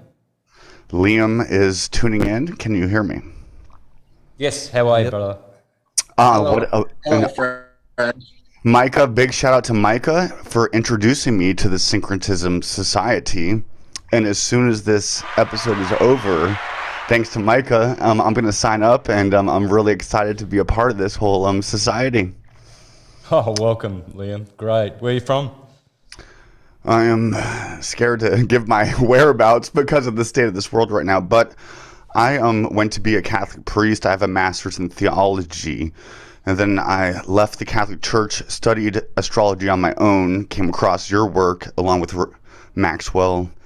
And it's been a wild ride for the past 6 years trying to wake people up to the non-literalness of these stories that we have in the Bible. So I would especially like to thank you, Santos, so much for really opening my eyes to astral myth within our Bible, as well as the working of what I would call metaphysiological, the relationship to the working of our chrism up through our body. For sure. Thank you. And so, yeah. So I have a couple of questions for Santos, just because, and I don't want to upset you, and I really want to give you all the admiration that I see some people in the chat shouting Soul Trip. Thank you for... Yeah, we've created a community, and so I'm really thankful to be a part of yours. I do the Aquarian TV, where I try to do something similar, but I'm not nearly as far along as you are. I'm moving to freaking Mexico. Is that where you're at? Yeah. Yeah. I'm taking the next freaking trip. I'm there. Yeah, do it. You'll love it. And so Do you believe in a historical Jesus or Moses or Abraham or Jacob? Do you think that these people were actual historical figures? Okay, so as for these archetypes, your Adams, Jesus is the second Adam according to the Bible. Then there's Abraham and King David and all these, Solomon and things like that. These are like template archetype manifestations. There were actually many Jesuses, if you want to see it that way. But the one in the Bible is not a literal historical Jesus. And there are many ways of proving that. But that doesn't mean Jesus is not true. So, see, it's very difficult to be able to get this across to people who have been taught in an academy or a religion, you know. And this is what I know this because they write to me and say, "Oh, well, Santos, since you believe that Jesus is not true, da da da da," and I have to stop them there. And I said, no, I never say Jesus is not true. I love Jesus, you know. Right. Jesus is Lord. Jesus is King. They get confused. But why do you say he wasn't historical? If you say he's true, then he has to be historical. No. In the scriptures, whenever it talks about Jesus being seen by people, it always says, and Jesus appeared unto Thomas. And Jesus appeared unto the 500. And Jesus appeared unto the crowd. Now, what's an appearance? Well, when you have something that appears to be real, it's not real. It appears. There's the truth of appearances and there's the truth of reality. Two sets of truths. For instance, if I go like this with my iPhone and I put it up against the full moon and I go like this, oh, my phone's bigger than the moon. To a little child. It looks like it appears that way, doesn't it? It does. See, look, you put this in front of a child's nose and you say, see, this phone's bigger than the moon. And the kid says, yeah, it is. Well, that's the truth of appearances. So what goes on with Jesus is, and Adam, is that as man is created by these creators who have the role of creating the mental nature of the universe, the creator is not the prime creator. So Jehovah is like a creator, the potters of Memphis, the archons, etc. So the Yahweh of the Bible isn't the creator of all? Well, he is the creator, but he's not the source. Like for instance, a carpenter builds a house, but he doesn't build the bricks and the nails and the timber. He's not making something from nothing? That's right. Right, so that comes from the source, which is the true. You have to call that one the source creator. So when this creator uses a template or uses a form, like Adam just simply means man, red-blooded man. So when he makes this form appear, well, it comes with the creation, and that'll be Adam Kadmon. That's the true name of Adam. And that's what this is brilliant. I think Adam Kadmon is the man of the zodiac, from head Aries down to the feet of Pisces. I think that is the Adam. Well, have you studied, Liam, have you studied Kabbalah? Yes, I have. Okay, just checking. Ka, spirit, ba, soul. Ka, ba is how to receive the light. Astrology is merely the study of the light and its angles that it makes. It's angels. Yep. We're studying the interaction of light and darkness. And that's what the word Ka, spirit, from Egypt, and Ba, the bark of Ra, is. Especially Osiris is Orion. People really need to understand that. Right. It's also Moses who leads out the chosen from the east to the west. And then it takes 40 days to get through the Milky Way. The sun does. The 40 days. Also the 10 Sephiro on the Kabbalah times the 4 elements, Yod, He, Vod, He, giving us our 40 days and our 40 nights. Also the 33 vertebrae times the 7 heavenly luminaries, aka our chakras, also referring back to the sacred number 40. Right. But I think we need to get. So why do you know what else is interesting about? You know what else is interesting about the 40? when I break down the book of Matthew, Liam, I don't know if you've seen my video on it yet. When I break I did. down It was great. You did a great job doing that, Micah. I recommend everybody to watch that. Sign up to Syncretism Society. I'm about to do it as soon as I hang up. I'm signing up. Okay. When I do that and they talk about the 40 days, right? Or Jesus is tempted for 40 days. You know, you were at a cusp day. I believe it was July 24th where I left off. So what do? You literally just count 40 days. That brings you to September 2nd, which is Virgo, the lady with the wheat stalk. And what's the very next passage? The lady with the wheat stalk, the bread. The very next passage is the devil, Matthew 4:3. Tell these stones to become loaves of bread. So you see how that the sun is in Virgo because of the bread, so you can follow it. I think the temptation happens on the top of the Mount of Capricorn is where we meet Saturn, the ruler of Capricorn, Satan. And then after we have the temptation on the top of Mount Capricorn, then we go into the masses, Aquarian, following the Aquarius sign following Capricorn. Nice. And then we give it all up and we surrender our will to God's will, Pisces, which is the great surrendering into the infinite waters of hopefully mercy and compassion. I believe that. Yep. Santo Bonacci, thank you so much for having me on. I'm going to try to reach out to you. Micah has been such a great connector, and thank you, Micah, so much for your work is great. I got a chance to interview you recently on my show that I just launched, the Aquarian.tv. And so, Santos, I hope Liam, your background with a master's in theology is invaluable to what you're going to start doing. Okay, because you have that lens to switch back and forth and look at how it was when you thought it was. It was a lot to break out of. Let me tell you, it was very painful. It was just more like all these degrees, they don't mean shit. It was just more chains. I'm sorry for cursing. There's more chains I had to break through was these degrees. Did you hear me earlier talk about my complete breakdown when I discovered this? Did you hear my? That was an honest kind of I know you might have been worried though. People are going to think I'm crazy. You know what? I think that makes you more genuine. And I really appreciate you for sharing that. Thank you. I appreciate that. Yeah, reach out to me, Liam. You got my number. So all right, I'm gonna check out. Santos, I love you so much. Thank you so much for all your help, and I really appreciate you guys. Micah, keep up the good work. Likewise, brother. Take care, man. Got another one? Liam the Leo. You reckon he was a Leo? Yeah. He's kind of got that wide lion face. All right, so we've got someone on WhatsApp. Let's take the call.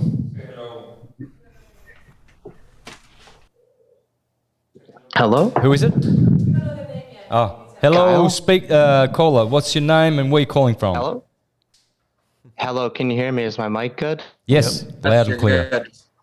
Okay, my name is Kyle. I'm calling from Pennsylvania.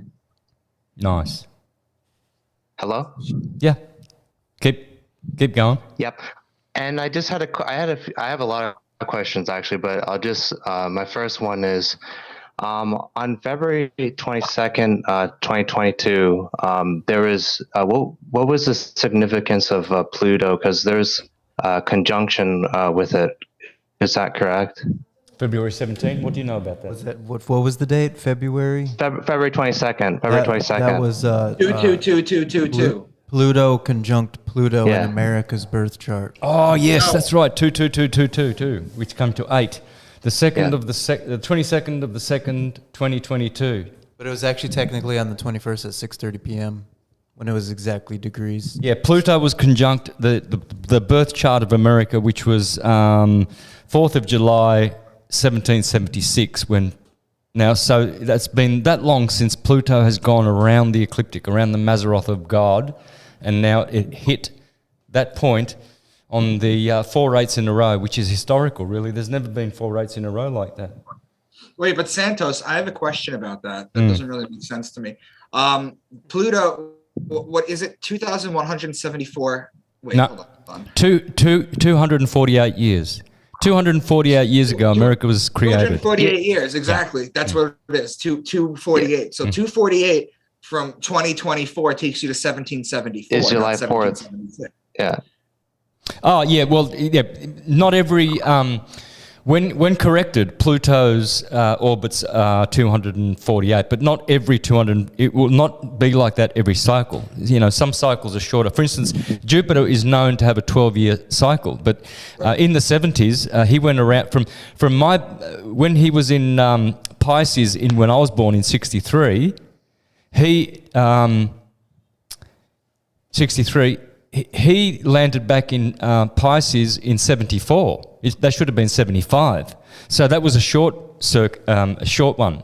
They're not always spot on, some of these, but when they're corrected, yes, it is 248 years is a revolution of Pluto. But this one was shorter. Was it shorter or longer? Shorter, 11 years. Yeah, 11 years shorter. But that will get corrected because the next one will be a little bit longer. Gotcha. Okay. Oh, was Pluto this year shorter? Yeah, I don't know. Okay. Did you say 1774? 6. Yeah, 248 from here is 1774. Yeah, exactly. It would have been a 2-year correction. Yeah, so it's a 2-year correction, yeah? Yeah. Okay. That's nothing. Yeah. Well, you see, if you watch those planets, you'll see that, for instance, Mars, right? Mars supposedly, should only take 2 months to transit a sign, but sometimes Mars is lingering in a sign for about 5 months. Well, why is that? Because it's done a retrograde. So, there's always variations with this, but when corrected, it always comes to the numbers that we've been given. Yeah, all the planets are retrograding except the sun and the moon. Hello? Yep. Yes. Okay, so my other question was, do you know pyramids, or were pyramids to do with, free energy, like free energy machines, and what did they have to do with astrology? Do you know how they were built, specifically, or I remember in one of your videos, sorry. That's right. Well, yeah, let's take the Cheops pyramid or the Khufu pyramid on the Giza plateau, one of the greatest in the world, without a cap. It has 4 chambers, 2 going facing south and 2 facing north, from the King's chamber and the Queen's chamber. The 2 facing north are pointing to Draco. Which star in Draco? The Dragon and Polaris. And then the southern ones are pointing to Orion's belt and Sirius. Now, why is that? Well, because what happened was they would put bodies in there. They would bring bodies in there who needed to transcend or go into counter space, or another dimension, or incarnate into another body. And they would wait for certain alignments, certain days of the year. And when those stars aligned with all of those chambers, certain energy, magnetic energy, came through and pulled those souls. They were put in the coffin, what they call the coffin, but it's not. It's just a ascension chamber. And this is where the priests knew all the times, all the set dates for when they could do this, usually on solstices and equinoxes and when these alignments happen. So these buildings were facing north, south, east and west for a reason, to channel the magnetic energy from the stars, and they knew that on certain days, certain energies will come in and certain energies would go out, and they could do marvelous rituals and do amazing things, go to other places in the cosmos. So yes, they are astrological, and they were energy devices, engines as well, dielectric and magnetic, free energy, of course, and this can be ascertained by the way they were constructed above water. Water was always a key element in the pyramids, especially under the pyramids, all the chambers and channels with water. In the Giza Plateau, there's hundreds and hundreds of channels, miles long of water, still filled with water. And that was for the healing of the nations. They were healing chambers. They had 2 purposes, for healing and for transcendental experiences, raising the consciousness. thank you for your all your information and all you've done as well. I forgot to say that before when I called, but for sure, brother. And I also have another question. It's to do. I know that you talk about the moon being a luminary and like a light source, but can I ask you something about, is Mars similar to the moon? I know the moon is, you say the moon is a wormhole, and so is the sun, and they both, but is Mars sort of like a light source as well? I know it's like a wandering star. That's what the ancients say, but do you know any, like, do you know how, like, any more information about that? Yeah, Mars is not terra firma. It's not solid body. It's definitely a luminous body as well. All the ancient astrologers and scientists knew that. They always said that those so-called planets are just luminous bodies. You know, they're electromagnetic lights, and they are holy. They always thought that the stars were holy. Well, it so happens that the word whole and holy, and to be whole, which means to be holy, holographic, yeah, they all have the same. They are the lights that put on this show. Without the sun, there would be no theatre on Earth. You know, when you go to the theatre and you pay $10 to see a film, the projector's over there. In the olden days, when I was a kid, we used to go down to Myrtleford. 20 miles. I remember Mum and Dad used to take the family. We'd go to the cinema, and there was the guy in the back, and he's in the room, and he's projecting. You could see the light beams going onto the screen. So that's what the sun is. The sun is the projector, and the Earth, which theatre contains the word earth in it. It produces this theatre. It's from the light, the conscious, intelligent light of the sun, that everything exists on the earth. But not just the sun. The moon, the planets, the stars, they are all projecting from the dome, from the firmament. They are projecting all these stories that are happening that are not really, it's like a dream. And they are the cells of the mind of God, according to Plotinus and the Neoplatonists. They said the stars are the cells in the mind of God. Well, we know that this construct is a mental construct and a mathematical construct. So they are definitely mathematical, because when you study astrology, you're dealing in science. You're talking about degrees, minutes, and seconds of arc. Well, that's science. And that's numerical. Okay.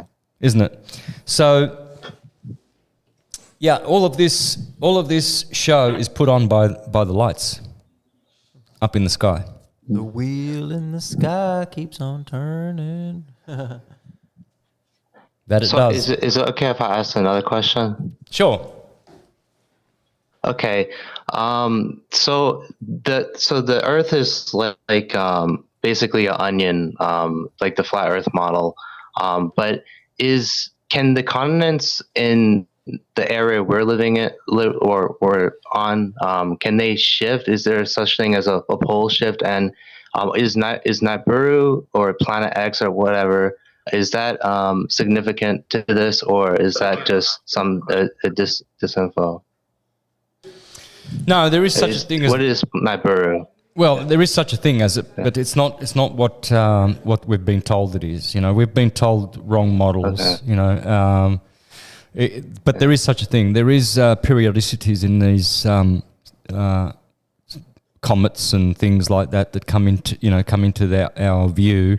But they're not coming from outer space, because there is no space. Everything is connected. There's no space. So inside, it's all phenomena that happens along the dome, along the firmament.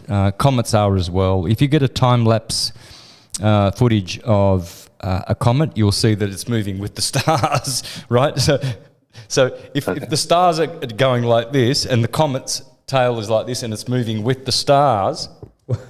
Well, that shows that it's not flying in space, right? It's a dome phenomena. Wow. There's many ways of proving that, and the ancients knew that, but these horrific serpents in the sky, comets and destroyers, they have their periodicity. And yes, there is a Nibiru, but it's not something that, orbits the sun in an elliptical orbit and comes from outer space and every 3,600 years and causes devastation. Well, yeah, it does cause devastation, but it's not coming from outer space. Nothing is. Yeah, I'm just pretty mind blown now. Talking to you. I've waited 38 or 39 podcasts to talk to you. I've been kind of nervous to call in. So, but thanks, brother. I want to ask more questions, but do you want me to leave? No, that's fine. Have we got another caller or? We've got Brady. Just one more. Why don't you direct it towards Micah while he's here? Yeah, maybe keep it on topic more. Yeah. Ask the question you were going to ask, but we'll get Micah to answer it because we've got his attention and we've got him on the show. Okay. So okay, the chrism oil, when you raise the chrism, does the moon has to be in your star sign, right? Or is it what? How do the planets raise your chrism, or the cosmos or the universe or whatever? A little more anatomical. I tend to stay with astrotheological. To be honest with you, I have a lot that I still have to learn. I'm talking about the chrism being raised, your chakras, raising to your chakras, and the chrism oil. Yeah. The chrism oil, the sacred oil. Yeah. I think it's just basic. Well, I'll tell you an example of something that I do. So I forgot to mention this Santos too, but I on October 3rd, I recently stopped drinking alcohol altogether. Oh, beautiful. Well done, brother. I stopped drinking it, and it opened my eyes up to. And you know what the funny thing is that when I drank, I was the kind of person who was very lovey. I was very, I gave hugs. I never started fights. That was never me. So I never thought there was a problem.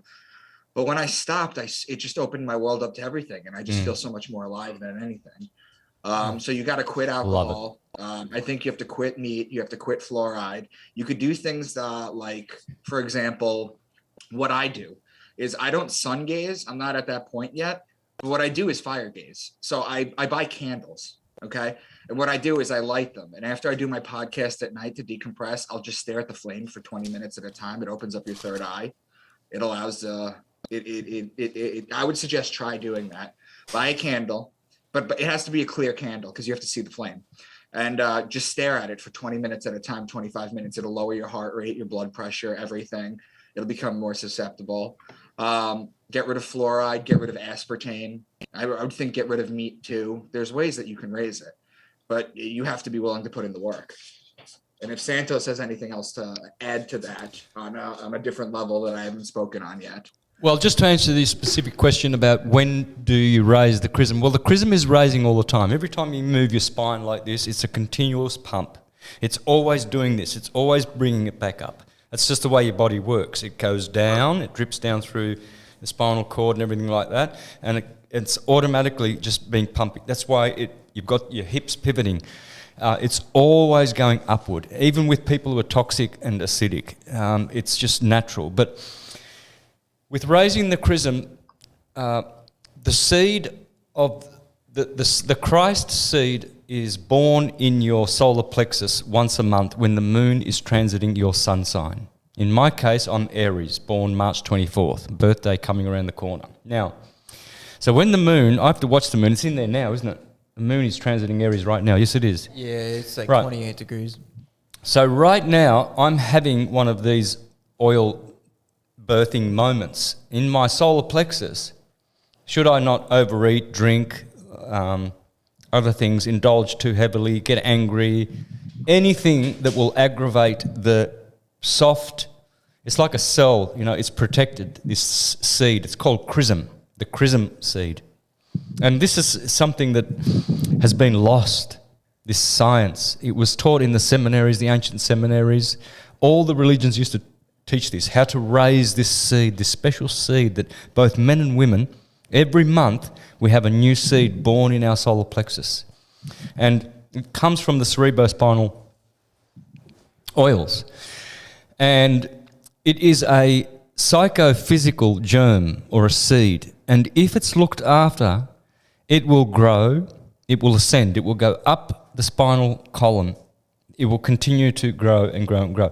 The most propitious and the most opportune time to grow this seed and look after it and nurture it is when the moon is in your sun sign. But that doesn't mean that then you can indulge in overeating and overdrinking and all these things once the moon has gone out of your sun sign, which only takes 60 hours, by the way. The moon takes 60 hours to go through 30 degrees of an astrological sign because she goes 13 degrees every day, right? So 13 plus 13 is 26, plus another 4 degrees. That's 2.5 days, 60 hours. And that's the duration of the period which most people fast usually when they have their personal new moon. They have a 2.5 or 3 day fast. Why? Because they're really concerned about this seed. And this tradition has been carried over subconsciously and unconsciously by many, many traditions. Unbeknownst to them, what they're doing is they're actually preserving this sacred thing about fasting in these holy days. And this is called a honeymoon. That's what a honeymoon really is, when the moon transits your sun sign. It's your personal new moon. The universal new moon is when that happened a couple of days ago when the moon was in Pisces, because that's where the sun was. Well, that's for everybody. That's the universal new moon. But your sun, depending on where you're born, is placed in a certain sign, and you have to look out, monitor the moon. You can get a moon tracker. There's hundreds of them on the internet, and just watch the moon. Watch where it is every day, and as it comes up to your sign, you can prepare for this fasting. You can prepare for this new cycle, because that is the most propitious time to do vows, to make what's the word when you start new cycles? Intentions? Yeah, set intentions. That's the word. Thank you. That's the time when you want to think about that. You know, you want to prioritize where you're going, where you're headed, and what you want out of life to maximize. That's the time to plant the seed. That's the time of planting spiritual seeds, when the moon is in your sun sign. So it's the same with raising the Chrism, brother. But by all means, don't throw out all the other days. They're all holy. Yeah. Santos, I'm Aries. Who's that? I'm Aries too, so. Who's speaking? Kyle. Oh, Kyle. Nice. I was just going to say, Pennsylvania, yeah. Isn't that something? Santos teaches this about the cerebral spinal system, and Aries in medical astrology rules the cerebral spinal system. Of course he talks about it, huh? Yeah. Yeah. I happen to be I don't eat meat either, or dairy, so. Yeah, well, good on you, because that's going to go well for you. I just want to thank you for all your teachings, everything. Like, you helped me so much. You help everyone, man. For sure, brother. Thank you, Kyle. Yeah. Thank you for. I'll call back when I have more questions, but I'll leave the lines open. Thanks, man. And who else was Aries? Did someone else say they were Aries? No, I was. I'm actually. You're March 24th. I'm September 26th. We're almost 6 months to the day. Libran. Wow. My son's. No, I'm a Libra cusp. Libra cusp Virgo, yeah. And I have a Taurus moon. So you're talking about eating, drinking, everything in excess. I have to fight that every day. For sure. The Taurus. Yeah, eating. Excesses. Brady. Welcome, brother. Thank you, brother. Appreciate it, man. Well, that's a very interesting little discussion you guys just had, because my question was about targeting the seed. I do have a couple other questions, if I may. Is there any information you can direct me to that really talks in detail about the seed itself? Yeah. You want to? George Carey? George Carey. Go to Amazon and put in George Carey and Inez Eudora. No. Spell the last name. George Carey, and get the book. God Man, that's a good the one. Word Made Flesh. God Man, the Word Made Flesh. Okay. One of the most amazing books you will ever read. Yeah, I gave that one away to a Bible banger in Wisconsin. I miss it. Yeah. And another one, Zodiac, The Cell Salts of Salvation by George. Got that one. Got that one. That one will be helpful, but the God Man is more pertinent to your question. All right, thank you, sir. All right, relating to the body's physiology, is there something that describes the 7 kings and the 10 horns? Because I kind of got wind of it when you were talking about the hippocampus being Adam's horn, right? And I'm thinking, well, I wonder, because I've asked Micah this a couple times in Messenger. I keep telling you, I keep telling you, I'm an astrotheologist. I know. What I am not is a numerologist. So what I do is I know that it's missing that information. You're talking about Revelation 12, right? With the lady and the dragon, with the 7 horns and the 10 heads and the crowns. No, I'm talking about, I think it mentions it there too, but I'm talking about how there's 7 kings and 10 horns, and they say the 8th king's going to be the Antichrist or whatever. I think in my journey, like speaking of the seed and stuff like that, Revelation tells me it's kind of relating to me, the body. It's telling me a story. Like I think to purify the vessel, by the way, Micah, congratulations on no alcohol, 2.5 years sober on this end. Thank you. Purifying the vessel, I think, is the tribulation. I think it's a 7-year kind of a journey that we go through to purify the vessel so we can raise the seed properly and activate the chakras, right? Yep. Well, and so this, for some reason, the 7 kings and 10 horns keep sticking to me. Like, what is the symbology of the 7 kings? Is it, maybe the 7 kings is reference, the 7 stars, and is it Pleiades? Pleiades? No, those are the 7 sisters. Those are the 7 sisters, though. They're not known as men. The Pleiades are known as the 7 sisters, not the 7 kings.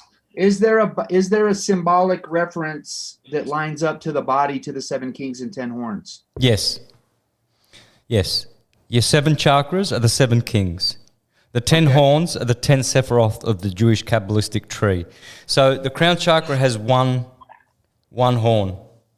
The pineal gland has got the 2, Chokmah and Binah. And then you go down to the next one, and it's 1. Then the next one is divided into 2. Yeah. And then 1 again, and then 2, and then two ones. All right, so that's how the 10 horns come out of the 7 kings. And those are the 7 kings that you as your oil ascends through the chakras, you are opening the 7 seals of Revelation. And it says there that the lion, which is Leo, the heart chakra, and the lamb, which is Aries, the crown chakra, are worthy to open the seals.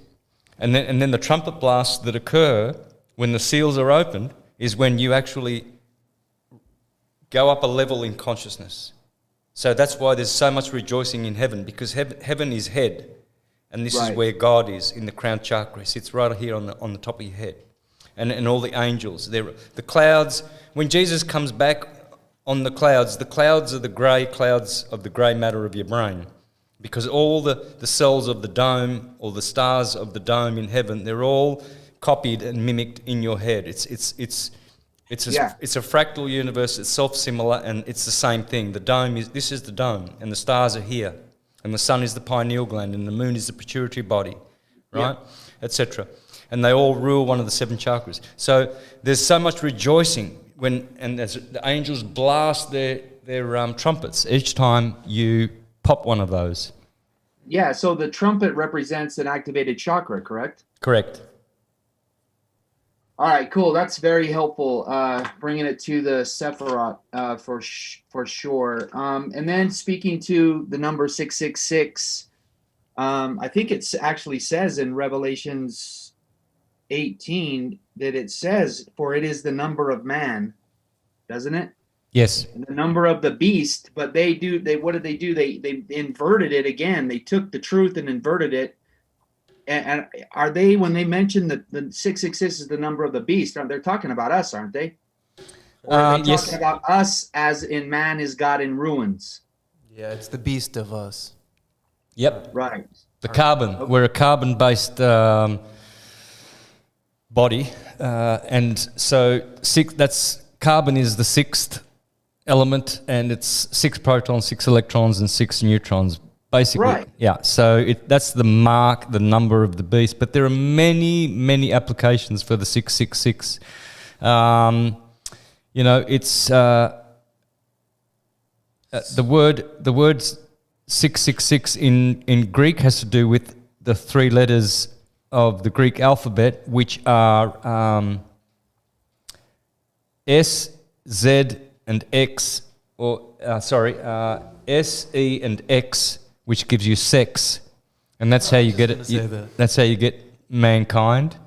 Carbon, we already mentioned that. You get sick here. Yep.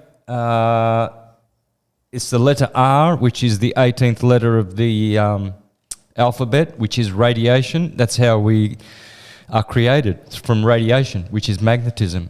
So it is Ra, which in Hebrew means evil. So it has an evil connotation simply because it's able to make carbon bodies, which are inferior to different other kinds of bodies like silica rather, and other more transcendental substances. Right. So would it be fair to say that what the evil doers of the planet right now, the ones that are trying to ruin humanity, I get the impression that what they're trying to make people believe is the number 666 is a bad thing, that it's the number of the beast, Satan, right? That's kind of the impression I get, that they're trying to get people to believe, when in reality it's kind of like they're talking about us, that we're the beast. God made man in his image, but we have to go through the tribulation to even try to activate the angelic part of ourselves after we activate the Christ, the chakras, by activating the Christos, by blending, the land of milk and honey, right? The oils. Yep. In the optic thalamus, correct? Yes. That's where they touch each other past the 33rd vertebrae, the medulla oblongata, correct? Yep. Exactly.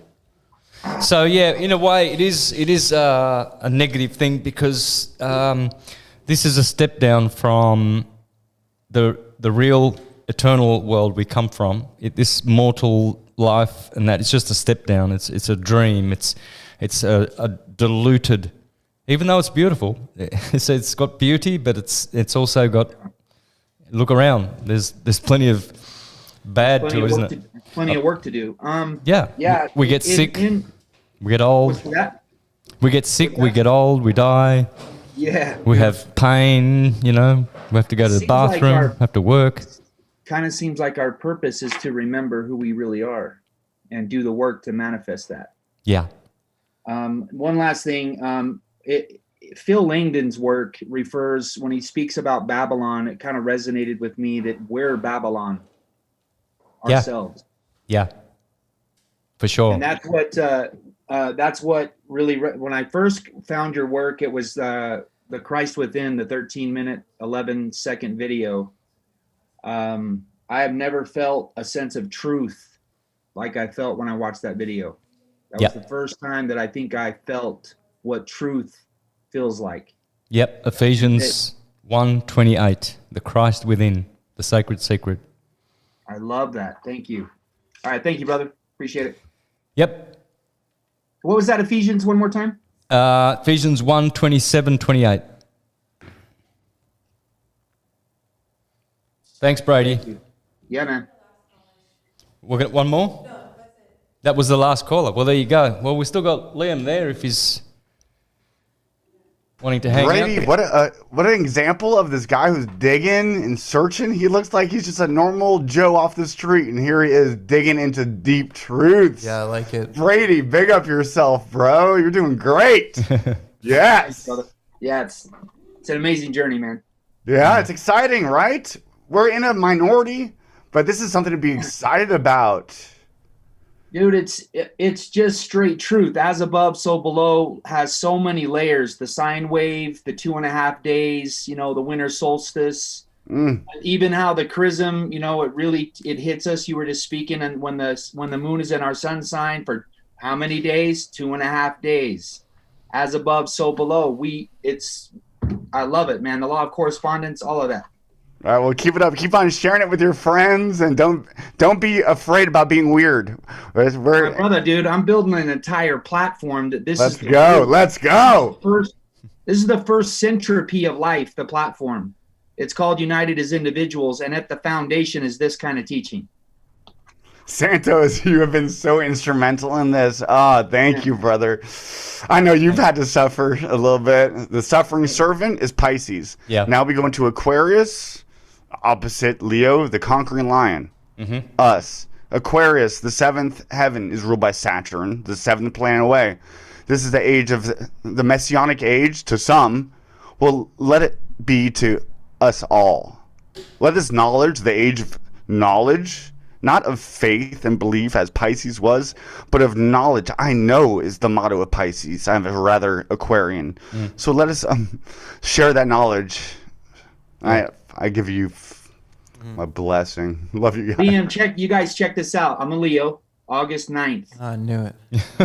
Yeah. You would be a Leo. And guess what my main profession has been for the past 26 years? Show business, acting, something. Oh, thank you. It's been a construction company where I am what's called a journeyman plasterer. And what is the name of a plasterer? A mason. There you go. Oh, shut the fuck up. And what is my Micah's a mason. He's a 32nd degree mason, and they don't know anything about astrotheology. He's teaching them. What is has been my primary focus in that company? Remodel and restoration. Restoration of Built back better. There you go. Right, built back broke. Not in their fashion. I see a lot of I feel you there, constructions of Leos. Yeah, so it just came to me when we were talking about Leo, and it just, this is stuff that I've been working on lately. It's just amazing how it all lines up. The architect is actually Capricorn, Saturn. That's why Jesus has Joseph set as the wood shed maker. It's Jupiter is the son of Saturn. Jupiter, Right. Jupiter, Zeus. Saturn is Saint Joseph, the architect in the woodshed. Yep. Love it. Exactly. So Santos, are you still saying that you believe that there is because if we're admitting to a historical Jesus, we're admitting to a chosen people, and so we think that there's some God that chose other people out of other people? Like, do we have a racial supremate God? Okay, let me get back to finish that, because I still didn't conclude that matter about the appearances. So these appearances are transcendental, and they did happen, and they do happen. When you get into a holy moment, and these happened to collectives as well, not just individuals, but there are holy moments like the one that's coming upon us right now. We are coming to a singularity. Everyone knows that and can feel it, right? So it's like the return of the Christ. We can feel something is returning, something is coming, something big is about to happen, and it is. So this is more of a collective level, but there are individual appearances of Christ. Many people on their deathbeds, they have a near-death experience. What do they see? Right? They come back and say, I saw Jesus, I saw the Madonna, I saw this, I saw that. Somebody who grew up in an Indian culture they're going to see Krishna. Somebody who grew up in some other culture is going to see whatever. Exactly. So yes, they are real and true, but they're not historical and literal. They are literarily true. And they do occur, but they occur within you and me. That's right. The Christ within. And I will amen to that. Beautiful. Well, I think it's a good spot to finish. Micah, thanks for joining us. You want to say something to conclude, and where people can get onto your stuff? And Yeah, it's in the I description. sent the chat. There you go. I sent the private chat information before, but I'm on Twitter at Real Mr. Dank, spell out Mr. I'm on Facebook and Instagram at Micah Dank. I also have my book series, 6 of them are out right now, if you're interested. I went over earlier the symbiosis of the syncretism of the sciences that I include in the story, but basically they're Dan Brown thrillers with an astrotheological background. I'm just trying to get this information out. If you want a good read and to learn some stuff, you can reach out to me on social media. I do sell signed copies. Yep. I also do have them on Amazon. If you guys want them, just reach out to me. We'll work something out. I'll sign them too. I sell thousands of copies from the house. So Beautiful. That's that. It's been an absolute pleasure, Santos. Thanks, brother. Well, thanks, listeners. Take care. Yep, and remember to sign up like Liam's going to do to the Virtual Academy, and remember the relocation services. Exactly. Send an email to us at syncretismsociety@gmail.com, and with all caps in the header, help me relocate. And yeah, that will be a wonderful thing for all. So thanks, guys. Blessings to everybody, and see you next week on episode 49. Thanks, Micah. Bye for now.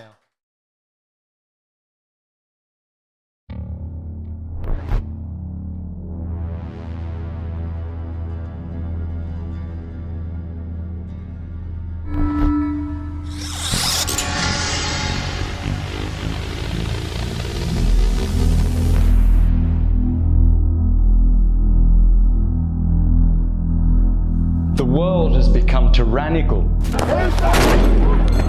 want more of your people to die? Deceptive.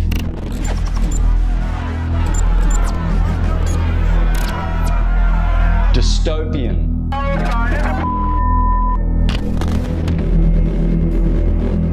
Fraudulent.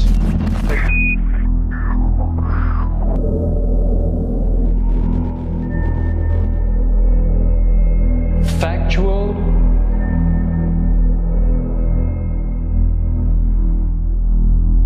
Truthful.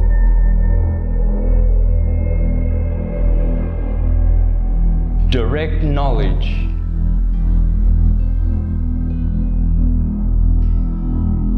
Has been taken away from the masses for the purposes of control. But enough is enough, dear friends.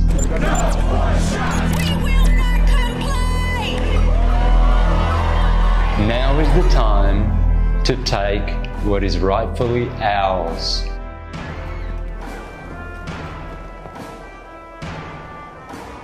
Welcome to the Syncretism Society Virtual Academy. Welcome. Welcome. Welcome. Welcome. Welcome. Welcome. Welcome to the Syncretism Society Virtual Academy. Within the Academy, we have great minds to collectively bring our alumni a staggering range of knowledge. based off decade after decade of quantifiable research. Spanning from sound medicine, yoga science, Indian spirituality, medical astrology, Wisdom to sovereignty. Holistic health, Esoteric sciences, Astrotheology. Acquiring these truths, dear friends, will drive your empowerment and ability for proper ascension. take back your sovereignty, Take back your knowledge. take back your freedom. Join us at the Syncretism Society Virtual Academy.